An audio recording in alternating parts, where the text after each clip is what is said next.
ààrẹ bọ́lá ahmed tinubu ó ti ń gbáradì gidigidi fún ètò ìdìbò ààrẹ ọdún tó ń bọ̀ tó sì jẹ́ pé àwọn alágbára àti àwọn àgbààgbà ẹgbẹ́ òṣèlú apc tí wọ́n wà ní ilẹ̀ haúsá ni ló ń bá ṣèpàdé báyìí o lórí bí wọ́n ní bàbá náà bó ṣe ti ń rí àtakò tó ń bọ̀ láti ilẹ̀ haúsá tó sì jẹ́ pé ní ọjọ́ ìṣẹ́gun tí í ṣe ọjọ́ tuesday ọ̀sẹ̀ tí a wà nínú ẹ̀ yìí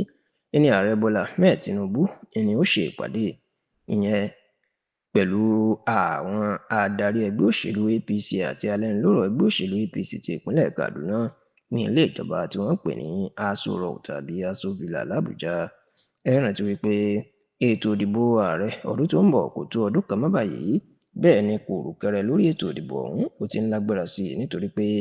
bí àwọn ẹgbẹ́ òṣèlú alátakò bí wọ́n ṣe ń fọ̀sán àtòru ṣe ìpàdé kiri bí ààrẹ bọ́lá ahmed tinubu ò ṣe ní ṣe sáà kejì, bẹ́ẹ̀ náà ni tinubu lòun náà sáré kiri lórí bí agbára òṣèlú bọ́ lọ́wọ́ ẹ̀ tí omi yóò ti ẹ̀yìn bọ ìgbín ẹ̀ lẹ́nu tó sì jẹ́ pé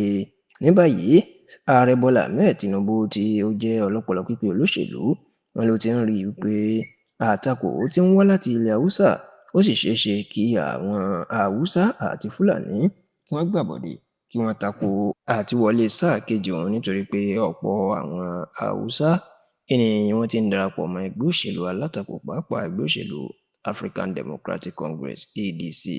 ní báyìí nítorí àti dènà gbogbo ìgbìmọ̀ ọ̀tẹ̀ yìí la gbọ́ pé ó jẹ́ kí ààrẹ bọ́lá ahmed tinubu kó máa ṣèpàdé pẹ̀lú àwọn alágbára ẹgbẹ́ òṣèlú apc láti ilẹ̀ haúsá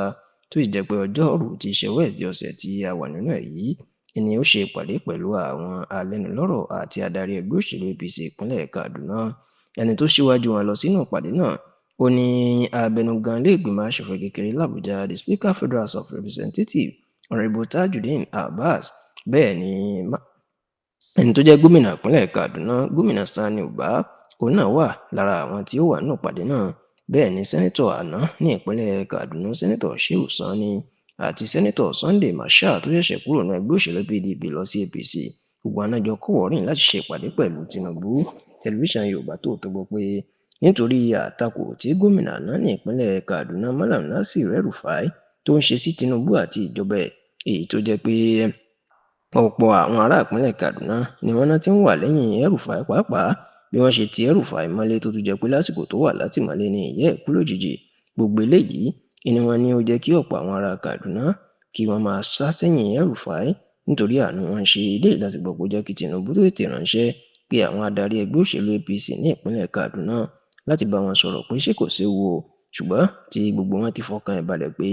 òun ló ní kaduna látòkè dé ìsàlẹ̀ òun ni gbogbo àwọn ará kaduna ni wọn yóò dìbò wọn fún ní ọdún tó ń bọ̀.